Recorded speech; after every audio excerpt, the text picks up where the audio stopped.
Assalamualaikum warahmatullahi wabarakatuh. Saya Julia Dwi Purnamasari, NIM 2111290063 dari kelas 2D Prodi Tadris Bahasa Indonesia, Fakultas Tarbiyah dan Tadris, mata kuliah fonologi dengan dosen pembimbing Ibu Dina Putri Juni Astuti MPD.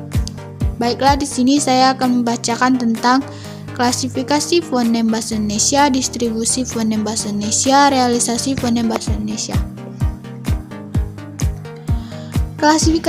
Klasifikasi fonem bahasa Indonesia dibagi menjadi 3, yaitu fonem vokal. Fonem vokal yaitu bunyi vokal dibedakan berdasarkan posisi lidah dalam mulut, bentuk bibir, dan tingkat pembukaan mulut. Yang kedua, diftong. Diftong adalah gabungan dari dua huruf yang menghasilkan bunyi rangkap. Di dalam bahasa Indonesia, diftong dilambangkan dengan AI, AU, dan OI. Yang ketiga, fonem konsonan. Konsonan adalah fonem yang dihasilkan dengan menggerakkan udara keluar dengan rintangan. Dalam hal ini yang dimaksud dengan rintangan adalah terhambatnya udara keluar oleh adanya gerakan atau perubahan posisi artikulator. Distribusi fonem bahasa Indonesia. Distribusi fonem vokal. Bunyi vokal adalah bunyi bahasa yang arus udaranya tidak mengalami halangan.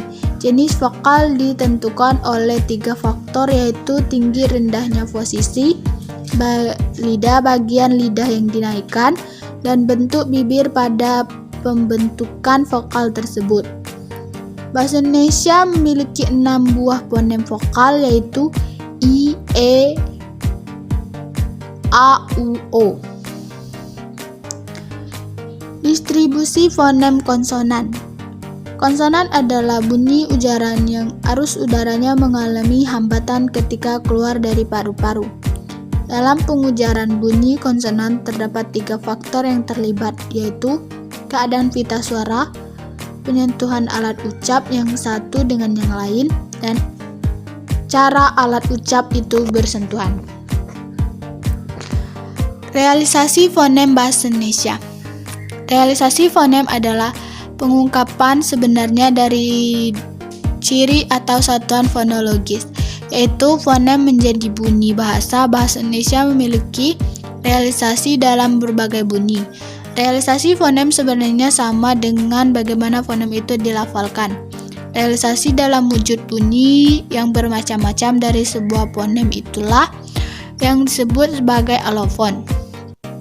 Dengan demikian, dapat ditegaskan bahwa sumber yang sama dari sejumlah bunyi itu merupakan fonem.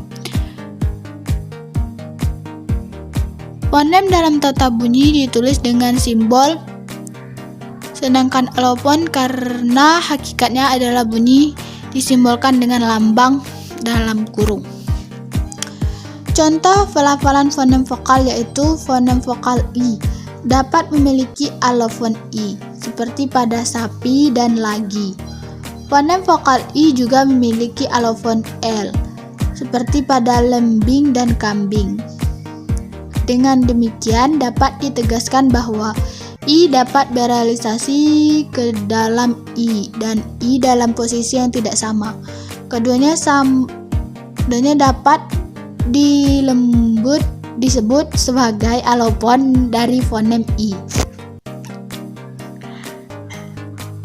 Dalam bahasa Indonesia, contoh pelafalan fonem konsonan yaitu fonem V dapat berrealisasi menjadi V pada posisi onset bukan akhir, dan akan berrealisasi menjadi V pada posisi koda seperti asap. Dengan demikian dapat dikatakan bahwa P dan V itu merupakan realisasi dari fonem konsonan V. Fonem K yang pada posisi awal onset K seperti pada kaki akan direalisasikan secara berbeda dengan tanda tanya pada anak atau telak. Yang demikian dapat dikatakan bahwa realisasi fonem K dalam contoh tersebut adalah bunyi K dan bunyi tanda tanya, dan kedua-duanya dapat dikatakan sebagai alopon dari fonem K.